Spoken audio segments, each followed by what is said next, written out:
Sir আমার বাপের নামটা চেঞ্জ করবো। তোমার বাপের নাম কি লিখবো? Sir Spain. নেক্সট। স্যার আমিও আমার বাপের নাম চেঞ্জ করব। তোমার বাপের নাম কি লিখবো? স্পেন। হ্যাঁ নেক্সট। স্যার আমি আমার বাপের নাম চেঞ্জ করবো। তোর বাপের নাম আবার কি দিতাম? Sir Spain.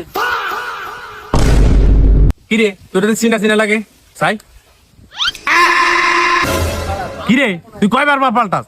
স্যার এবারে লাস্ট, স্যার এবারে বাপের নামটা একটু লাস্ট চেঞ্জ করে দেন। বারবার একই কাজ। তোর কয়টা বাপ লাগে? তোর বাপের নাম চেঞ্জ করতে করতে আমার সব কলম খাতা শেষ হয়ে গেছে। কি গো আর কষ্টের কথা স্যার, আজ পর্যন্ত যারা যারা বাপ ডাকছি কেউ আম করে দিতে পারে নাই। রে বাপেরা আজ পর্যন্ত সন্তানের মুখে হাসি ফুটাইতে পারে নাই। এরকম বাপ রাখি লাভ নাই, লাভ নাই, লাভ নাই। তার জন্য স্যার নামটা চেঞ্জ করতে এসেছি, লাস্ট বারের মতো চেঞ্জ করে দেন। সবই বুঝলাম। এখন যে আব্বুরে তুই বাপ বানাইতাছস, এই আব্বু কি তোর মুখের হাসি ফুটাইতে পারবো? অবশ্যই স্যার অবশ্যই। এবার ওই দলে আছে মেসির হাতে বানানো এক নক্ষত্র যার নাম লামিন ইয়ামাল। আচ্ছা এবার তোমার নতুন আব্বুর নাম কি দিব? Spain sir Spain. এবার স্পেনে পারবো আমাদের মুখে হাসি ফুটাতে। পাল্টা